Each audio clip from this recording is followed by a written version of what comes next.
Oh, it's a beautiful day. You're out driving your bus. You're just tootling along because that's what you do when you have an MCI. You tootle. And I think that's perfectly okay. You look down, and the dash gauge reads 250. 250s pegged. Not quite pegged. Ooh, Sammy hair everywhere.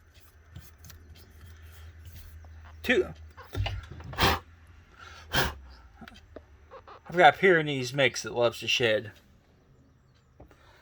Anyways, you're just cruising along. Boom! It's in the red, 250 degrees. You panic. You immediately shut the system down after pulling over to a safe spot, of course. Because you hear all this stuff. You know, what kills the 71 series? The heat kills it.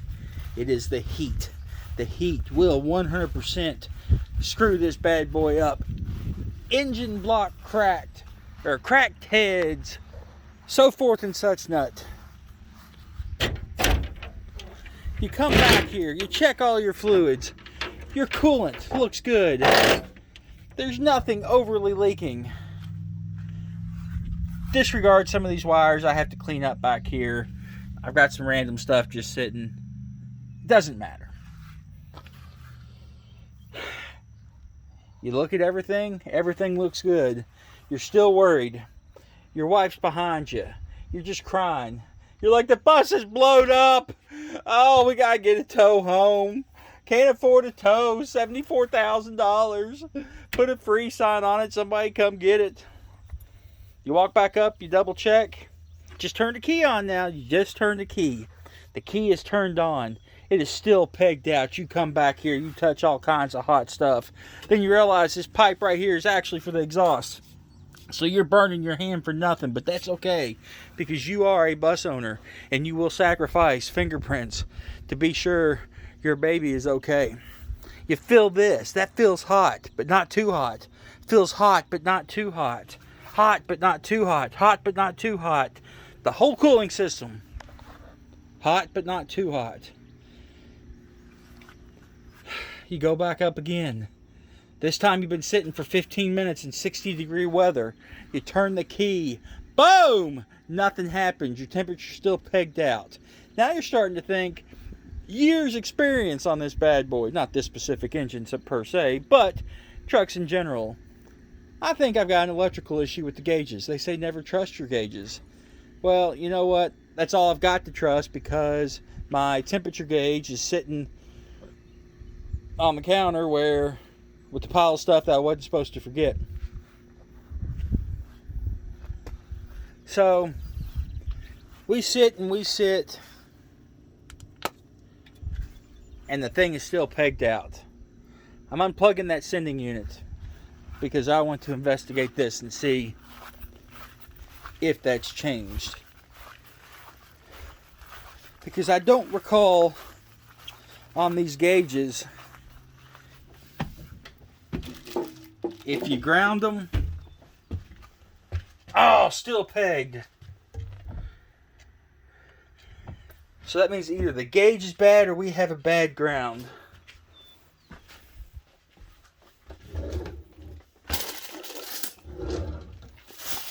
I need a Phillips head screwdriver. I have no Phillips head screwdriver.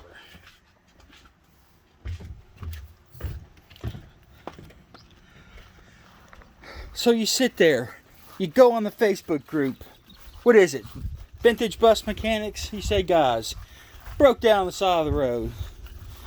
I say, oh, it's bad, cracked head, broken block, you're screwed. But if you were actually sitting at 265 degrees, you'd be spewing stuff all over the place. Which I am not. So that's good.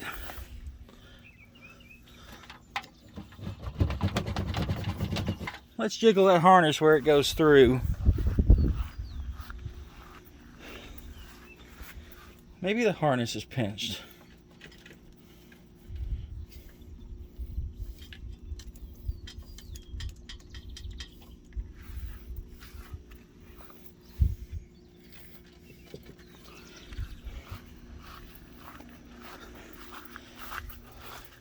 which I would assume it is a full ground on that gauge.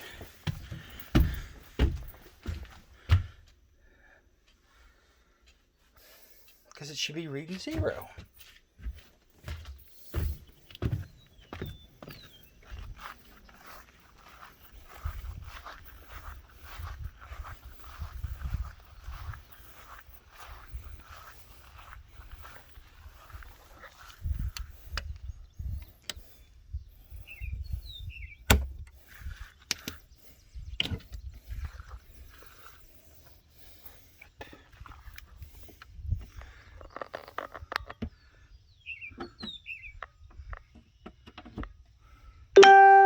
That's actually the first time that's been able to open like that, because it had some sort of spot mirror dingleberry hanging off here and prevent that door from opening.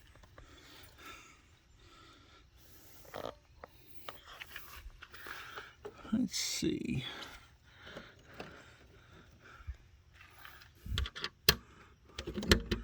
But I have tested this, and everything works as it should.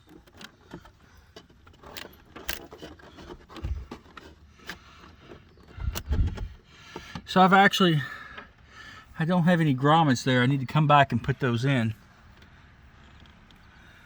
Let's see here. I got the fancy fuse blocks that should light up if a fuse is blown.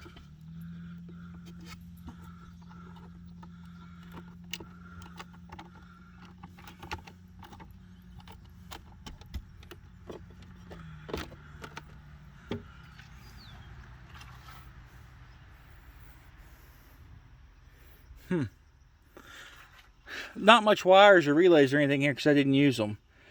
It's all pretty cut and dry. You know, everything's numbered. It goes from wherever, like say that this is for,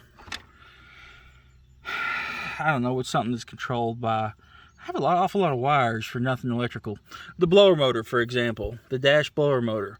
It goes from there to the switch to the blower motor. No relays, no nothing. All high amperage toggle switches. Save you from having to cut that out. I didn't want to put any relays in here, not counting the accessory relay, but I had to put the flasher relay in, and I actually had to do a headlight relay because the style switch that I went with has, you have to have a relay to switch it.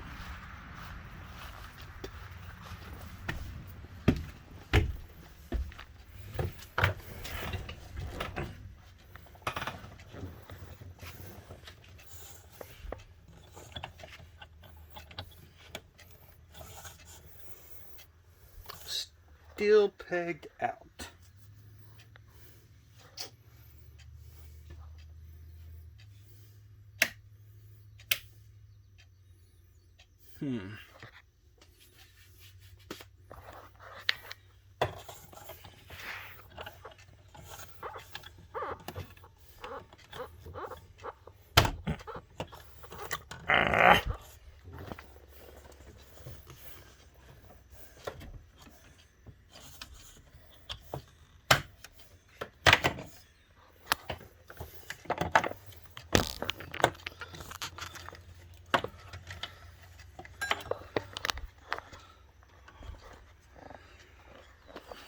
Hold on, I got to reassess this here.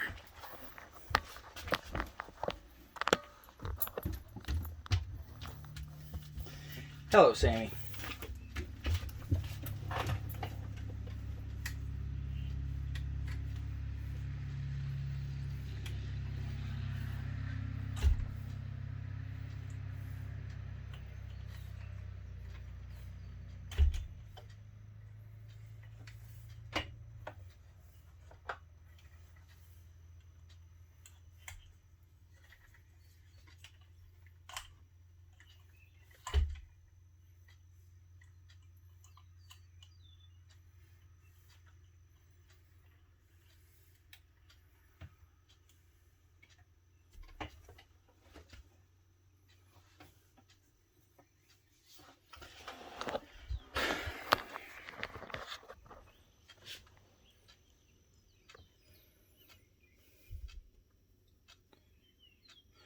I guess it could be a bad gauge.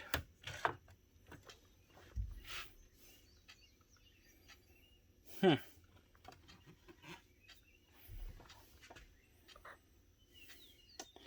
I had a really big test lead, I could run it all the way back. Because one of those should be ground. One of them should be 12 volt. How do you test the gauge?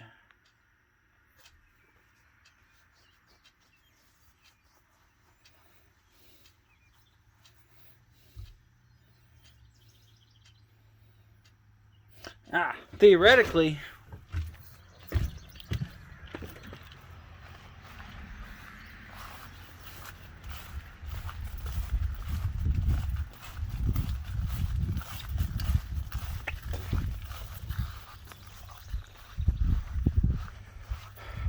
I think the white wires are ground, pink is signal. Because I ran the same colors, they go all the way forward.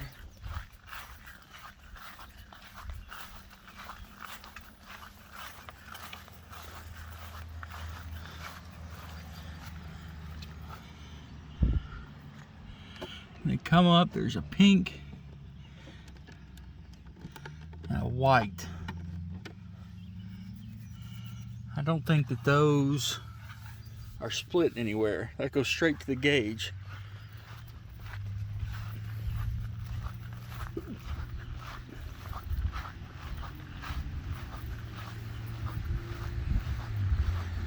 You know, and really the question is, how many times do you walk back and forth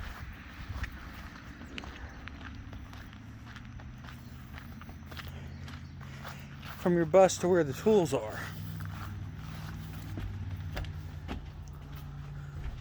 Look at all this organization, by the way. Whew. Trying to go through stuff. I've got crap everywhere. That happens.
I really wish it had the back of these signal.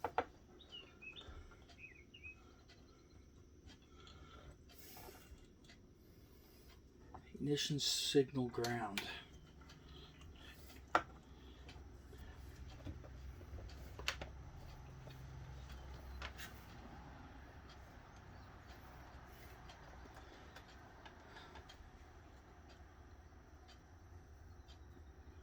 It's got good voltage.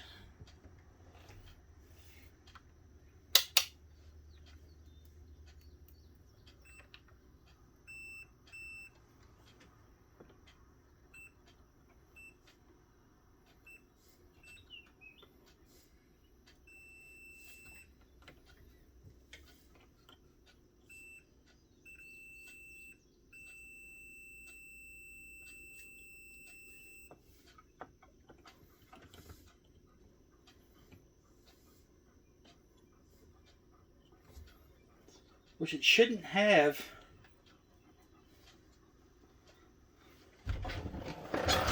continuity.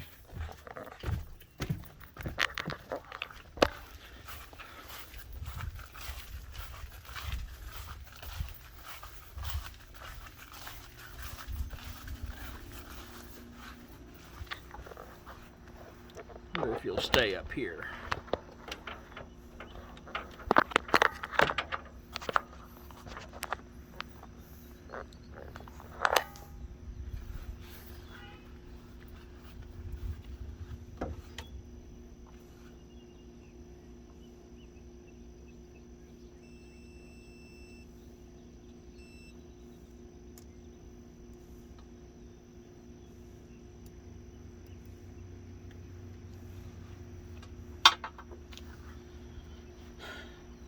If I disconnect the pink and white wire at the gauge,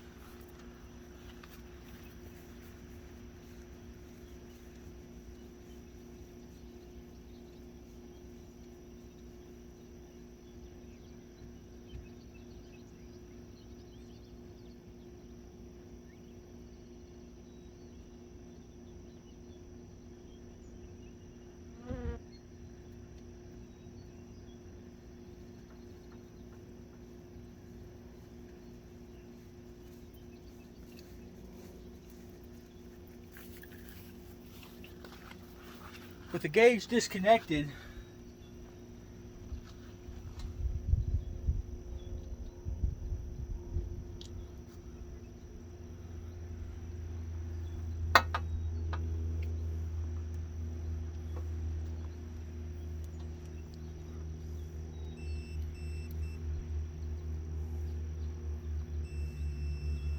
should not be continuity on these wires.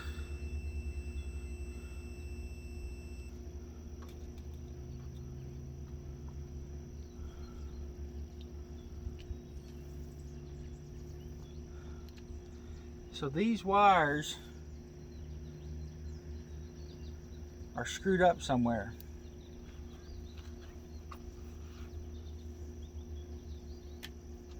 Between here and the front of the bus.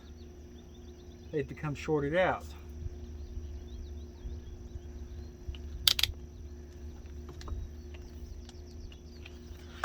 So that was really the only problem I had, was with the gauges being all screwed up.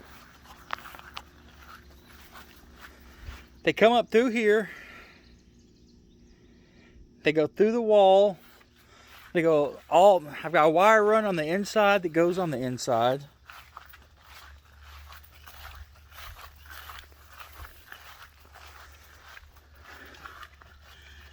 They come in right up here.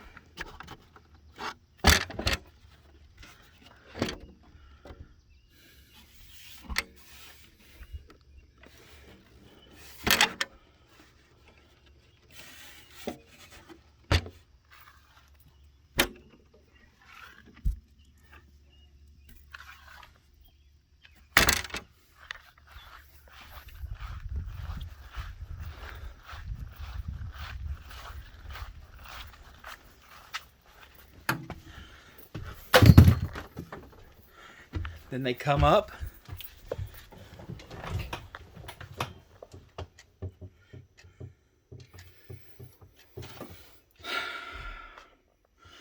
Damn, I gotta pull the dash apart and see if I can figure out where these wires are shorted.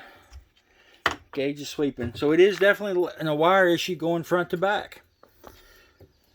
So I've got to figure out what I'm going to do with that. If I'm going to keep these gauges, which I may switch everything over.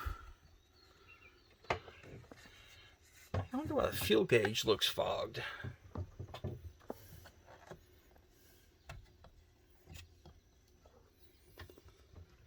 I'm